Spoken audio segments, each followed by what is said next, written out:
మీరందరూ కూడా చక్కగా ధ్యానం అందరూ చేయాలి. మరి ఏలూరు నుంచి వచ్చింది సార్ ఆ మేడం, రాత్రి 9ంటికి వచ్చింది.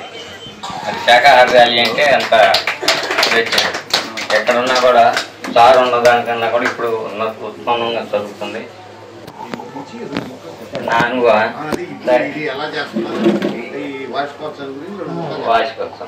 ఎస్, నేను చాలా అనారోగ్యంతో ఉన్నాను. అలాంటి చనిపోయే స్టేజ్కి వచ్చాను. వాళ్ళందరూ ఆశీర్వాదాలు వేసుకున్నారమ్మా. కానీ మా బావగారు సీనియర్ రైల్వే డ్రైవరు, ఆయన ఎప్పటి నుంచో 2 సంవత్సరాల నుంచి చెబుతూనే ఉన్నారు, ధ్యానం చేయరా తప్పుద్ది, తగ్గిపోద్దని అని చెప్పారు. కానీ నేను చేయలేదు.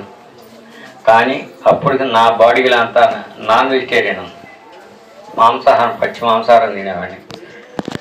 స్పైనల్కి టీబీ అటాక్ అయింది. ఫస్ట్ లంగ్స్కి వచ్చింది, అది తగ్గింది. మళ్ళీ తర్వాత స్పైనల్కి వచ్చింది. స్పైనల్కి వచ్చిన తర్వాత అన్ని మంచంలోనే. అప్పుడు మా బావగారు ఎప్పుడైతే ఇంటి మీద పిరమిడ్ కట్టించారో 4 ఏళ్ళు అవుతాయి. ఆయన రిటైర్డ్ శబరిమల యాత్ర చేసి ఇచ్చాను.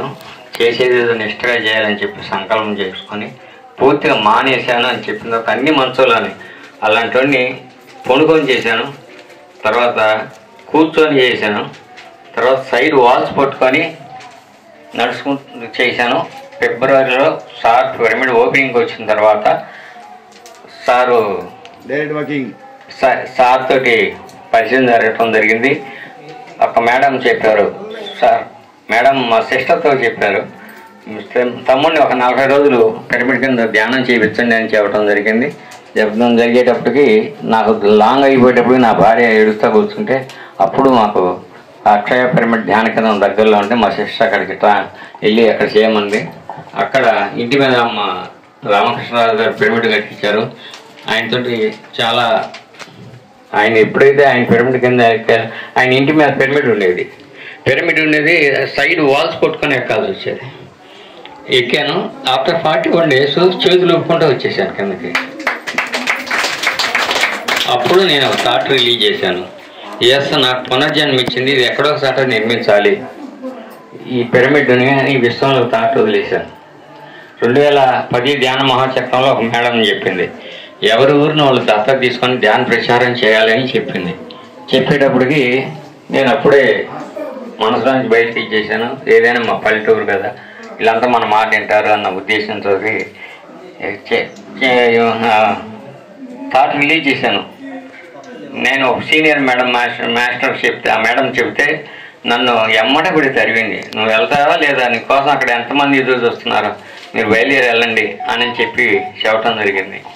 సరే, వచ్చిన తర్వాత ఒక మేడం ఫస్ట్ ఇంట్లోనే కాపర్ క్యాప్ పెట్టుకొని ఉంది. ఆవిడ ఏంటక్క అంటేను, సబ్జెక్ట్ బాగుందయ్యా, నాకు పల్లెటూరు మామయ్య పంపించాను నన్ను, నేను క్యాన్సర్ పేషెంట్ని, నేను ధ్యానం చేస్తున్నాను, ఫలానా అడ్రస్ ఇస్తానని చెప్పాను. ఇంకొక 2వ ఇంటికి వెళ్తే వాళ్ళు మేము సాయిబాబా పూజలు చేసుకున్నాం, మాకు అన్నీ బాగానే ఉన్నాయమ్మంటే కరెక్టేనమ్మా చేసుకున్నాం, ఇది కూడా ఏనండి పగలూరి ధ్యానం పరమాత్మలో లేనం అంటున్నారు కదా, ధ్యానం అంటే ఏంటి తెలుసుకోండి అమ్మా అని చెప్పి చెప్పడం జరిగింది. వాళ్ళు యాక్సెప్ట్ చేశారు.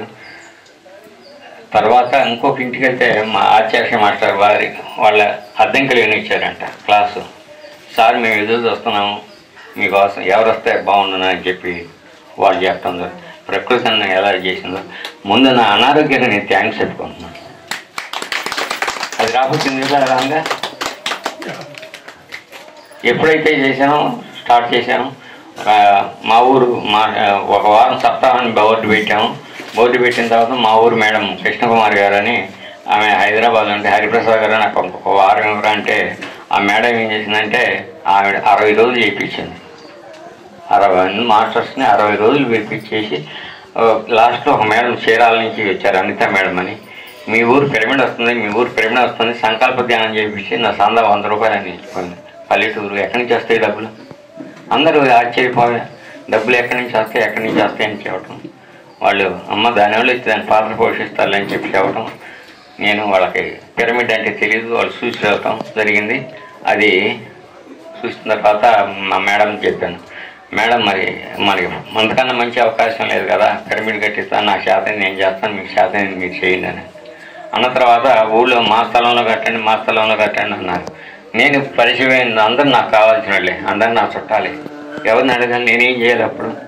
అప్పుడు విజయవాడకి ఒక మాస్టర్ని తీసుకొచ్చి, మాస్టర్ ఇక్కడ ధ్యానం చేయండి అంటే, ఇటు వినాయకుడు ఉన్నాడు, అటు రాముల వారు ఉన్నారు, ఇక్కడ కొంచెం ఎనర్జీగా ఉంది కాబట్టి దీనికే సెలెక్ట్ చేశారు. వాళ్ళ తమ్ముడు చేత ఇప్పించింది, డబ్బులు సందాలు. ఎప్పుడైతే సంకల్పం చేసినా నాలో నుంచి మాట విశ్వంలోకి వదిలేసాం కదా, ఏంటిని ఎస్ బాధ్యత నాది, సంకల్పం పనిచేస్తుంది. ఆ డబ్బులు అందరి చేతులు పడాలి పిరమిడ్లో అని చెప్పి 10 రూపాయలు ఇచ్చినా తీసుకోమని అందరినీ భాగస్వామ్యం చేశాను. మరి దానికి ఈరోజు ఆ రోజు ఆచార్య మాస్టారు, కృష్ణ గారు,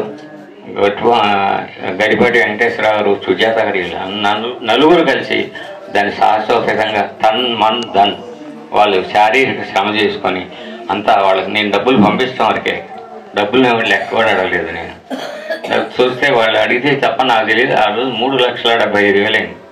ఆ 75,000 మాత్రం ఊళ్ళో ఫండ్స్ వచ్చాయి. ఆ 3 లక్షలు నేనే పంపించాను. ఎలా పంపించానో నాకే తెలియదు.